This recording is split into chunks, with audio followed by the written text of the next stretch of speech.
বাংলাদেশের প্রধানমন্ত্রী শেখ হাসিনা ও ভারতের প্রধানমন্ত্রী নরেন্দ্র মোদীর দ্বিপাক্ষিক বৈঠকের পর স্বাক্ষরিত হয়েছে 10টি সমঝোতা স্মারক, যার মধ্যে 3টি সমঝোতা নবায়ন করা হয়েছে। দুপুরে হায়দ্রাবাদে হাউসে দুই দেশের প্রধানমন্ত্রীর দ্বিপাক্ষিক বৈঠকের পর এসব সমঝোতা স্মারক সই হয়। এরপর যৌথ সংবাদ সম্মেলন করেন নরেন্দ্র মোদী ও শেখ হাসিনা। এর আগে সকালে রাষ্ট্রপতি ভবনে শেখ হাসিনাকে লাল গালিচা সম্বর্ধনা ও গার্ড অব অনার দেওয়া হয়। এ সময় বাজানো হয় দুই দেশের জাতীয় সঙ্গীত। প্রধানমন্ত্রী রাষ্ট্রপতি ভবনে পৌঁছালে তাকে স্বাগত জানান নরেন্দ্র মোদী। সেখানকার আনুষ্ঠানিকতা শেষে শেখ হাসিনা রাজঘাটে মহাত্মা গান্ধীর সমাধিতে শ্রদ্ধা জানাতে যান। বিকেলে ভারতের রাষ্ট্রপতি দ্রৌপদী মুর্মুর সাথে সৌজন্য সাক্ষাৎ করবেন শেখ হাসিনা। দুদিনের সফর শেষে রাতে দেশে ফিরবেন প্রধানমন্ত্রী। নয়াদিল্লির হায়দ্রাবাদ হাউসে হাসিনা মোদীর দ্বিপাক্ষিক বৈঠকের পর স্বাক্ষরিত হয়েছে 10টি সমঝোতা স্মারক, যার মধ্যে 3টি সমঝোতা নবায়ন করা হয়েছে। এই বৈঠক নিয়ে বিস্তারিত আলোচনায় এখন আমাদের সাথে যুক্ত হচ্ছেন আন্তর্জাতিক সম্পর্ক বিশ্লেষক অধ্যাপক ডক্টর বশির আহমেদ। অধ্যাপক ডক্টর বশির আহমেদ, স্বাগত আপনাকে একাত্তরে। জানতে চাই যে কোন কোন 10টি বিষয়ে সমঝোতায় সই হয়েছে, এই সমঝোতাগুলি দুই দেশের সম্পর্ক কতটা মজবুত হলো?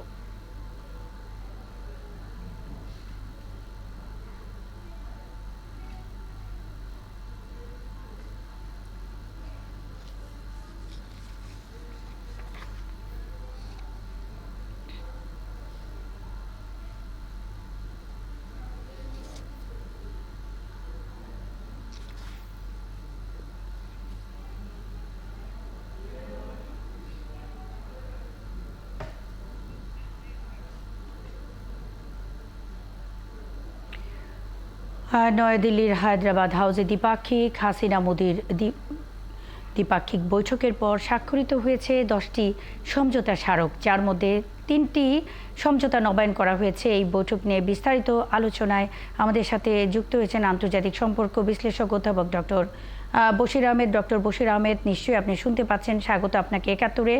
জানতে চাই যে কোন কোন 10টি বিষয়ে সমঝোতায় সই হয়েছে, এই সমঝোতাগুলি দুই দেশের সম্পর্ক কতটা মজবুত হলো? ধন্যবাদ আপনাকে। প্রধানমন্ত্রী শেখ হাসিনার যে এই গতকাল এবং আজকে অর্থাৎ 21 এবং 22-এর যে নির্ধারিত সফরটি ছিল, সেটা মূলত এই আরো প্রায় 3 মাস আগেই কিন্তু এটা নিয়ে কাজ হচ্ছিল। এবং যদিও আমরা জানি যে এই মাসের 9 তারিখে কিন্তু প্রধানমন্ত্রী নরেন্দ্র মোদীর একটি প্রধানমন্ত্রী উপস্থিত ছিলেন, কিন্তু এরপরে কিন্তু একটা সন্দেহ ছিল যে সেই সফরটি আজকে এই যে সমঝোতা স্মারক এবং চুক্তি স্বাক্ষরিত হচ্ছে সেই সফরটি অনুষ্ঠিত হবে কিনা। তো এই সমঝোতা স্মারকের বিষয়গুলো নিয়ে দুই দেশের মধ্যে যে বিষয়গুলো প্রাধান্য পেয়েছে বা পাবে, তার মধ্যে হচ্ছে কানেক্টিভিটির একটি ইস্যুস।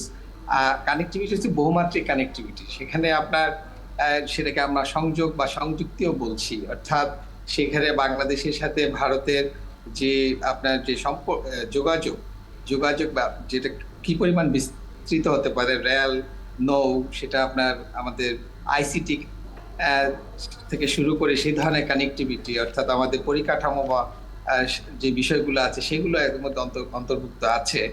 এর বাইরে যে বিষয় অর্থনৈতিক সহযোগিতার বিষয়, সেক্ষেত্রে বাংলাদেশের সাথে ভারতের যে আপনি জানেন যে রুপির সাথে টাকার একটি সহজে বিনিময়যোগ্য বিষয়গুলো এখানে আছে, কারণ এটা নিয়ে আমাদের এই ইয়ের পর থেকেই অর্থাৎ কোভিডের সময় থেকেই কিন্তু ব্যবসা বাণিজ্যের জন্য ভারতের কাছ থেকে যে আমাদের কিছু ঋণ চুক্তির বিষয় এখানে অন্তর্ভুক্ত আছে।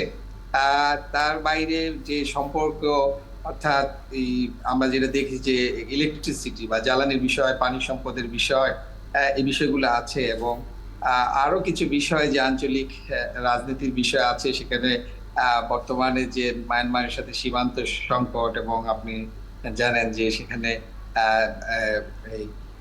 মানে এই বিষয়গুলো, সেখানে রোহিঙ্গা ইস্যুটাও সেখানে আলোচনায় স্থান পেয়েছে।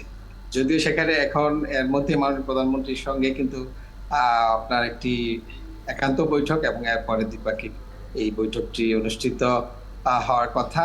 তো আমরা এই চুক্তির পরে বিস্তারিত আমরা এখনো জানি না, সেটা হয়তো সংবাদ সম্মেলনের মধ্যে দিয়ে জানানো হবে। কিন্তু আমাদের মনে হচ্ছে যে এই দ্বিপাক্ষিক এই সম্পর্কের মধ্যে দিয়ে ভারত বাংলাদেশের যে ঐতিহাসিক এবং যে সম্পর্ক, যে নৈকট্য, সেটা আরো অবশ্যই সুগভীর হবে। কারণ আপনি জানেন যে এর পরে আবার কিন্তু এই আলোচনার বাইরেও কিন্তু চীনের এই বিষয়টা, ভূরাজনৈতিক বিষয়টা কিন্তু উঠে আসবে, কারণ আমরা জানি যে আগামী মাসে বা দ্বিতীয় সপ্তাহে আবার প্রধানমন্ত্রী আবার চীন সফর রয়েছে। ফলে এই আজকের যে সফর বা যে বাইলেটারাল যে সম্পর্ক ভারতের সাথে বাংলাদেশের, সেই বিদ্যমান বিষয়গুলো আছে এবং ভবিষ্যতে পথরেখার বাইরেও যে সংকটগুলো চলছে, যেরকম আমাদের সীমান্ত হত্যা, সেখানে আমাদের আন্তন যে অভিন্ন নদীর যে চুক্তি অর্থাৎ তিস্তা, এবং এই ট্যারিফ এবং নন ট্যারিফ ব্যারিয়ার যেগুলো আছে অর্থাৎ বাণিজ্যের ক্ষেত্রে,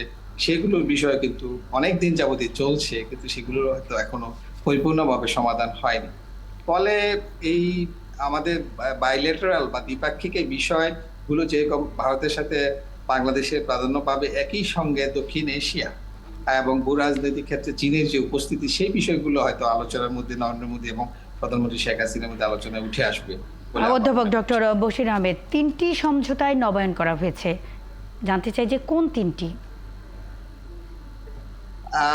আমার কাছে আসলে এই মুহূর্তে খুবই লেটেস্ট কোনো ইনফরমেশন নেই যে কোন 3টি চুক্তি নবায়ন হয়েছে, সেটা আমার কাছে কোনো তথ্য নেই। হয়তো সংবাদ আহ, সম্মেলনের মধ্যে দিয়ে যে আপনারা হয়তো অধ্যাপক বিষয়টা। বশির আহমেদ, শেখ হাসিনা এবং মোদির শীর্ষ বৈঠক আঞ্চলিক রাজনীতিতে কতটা গুরুত্ব পাচ্ছে বলে আপনি মনে করছেন? এটা তো অবশ্যই, কারণ আপনি জানেন যে এই যে এনডিএ সরকার, যে সরকার নির্বাচিত হলো, এবং এই প্রধানমন্ত্রী নরেন্দ্র মোদীর সাথে বাংলাদেশের যে সম্পর্ক, অর্থাৎ গত 10 বছরের যে সম্পর্ক প্যাটার্ন, সেই প্যাটার্নের মধ্যে দিয়ে আমরা মনে করি দুই দেশের যে সম্পর্ক অনেক বেশি নৈকট্য লাভ করেছে। এবং সেই গতকালও আমরা দেখেছি যে জয়শঙ্করের সাথে যখন মানে প্রধানমন্ত্রী বৈঠক হচ্ছিল, জয়শঙ্কর কিন্তু সেটাকে বিশেষ সম্পর্ক হিসাবে আখ্যায়িত করেছে বাংলাদেশ এবং ভারতের সম্পর্ককে। এই বিশেষ সম্পর্কের মধ্যে কিন্তু অনেক ধরনের প্রত্যাশা থাকে, এবং সেই প্রত্যাশা বাস্তবায়নের কিছু কিছু আবার চ্যালেঞ্জও থাকে। ফলে বাংলাদেশ এবং ভারতের যে দ্বিপাক্ষিক সম্পর্ক, সেই সম্পর্ক তো পরিধি হচ্ছে ব্যাপক, এবং সেটা সেই সম্পর্ক সাথে অন্য কোনো গ্লোবাল ইস্যুস বা ইভেন চীনের সম্পর্কের প্যাটার্ন আমরা কিন্তু মাপতে পারি না। কারণ বাংলাদেশ একই সঙ্গে ভারতের সাথে সম্পর্কের উষ্ণতা বা যেরকম দরকার, আবার একই সঙ্গে বাংলাদেশ কিন্তু অন্যান্য রাজনৈতিক শক্তি যারা আছে, সে অন্যান্য রাষ্ট্রের সাথে কিন্তু সম্পর্ক দরকার। ফলে বাংলাদেশ এখানে পাওয়ার ব্যালেন্স বা সম্পর্কের এক ধরনের বিন্যাস বা ব্যালেন্স করে থাকে। কিন্তু বাংলাদেশের সাথে ভারতের যে সম্পর্ক, আমি মনে করি যে এই প্রধানমন্ত্রী শেখ হাসিনার যে সফর, সেই সফরের মধ্যে দিয়ে কিন্তু ভারত তার প্রতিবেশীদের সাথে, অর্থাৎ যে নীতি নিয়েছে, অর্থাৎ নেইবার ফার্স্ট যে পলিসি নিয়েছে মোদী বা এনডিএ সরকার, সেটা অনেক বেশি গুরুত্ব লাভ করবে। এবং সেই বিষয়ে আমি মনে করি প্রথমই বাংলাদেশের সাথে যে ভারতের যে এই সম্পর্ক, আজকে যে সফরটি হলো, সেই সফরে একটি গুরুত্বপূর্ণ। অধ্যাপক ডক্টর বশির আহমেদ, অসংখ্য ধন্যবাদ যুক্ত হয়ে এই কথাগুলো বলার জন্য।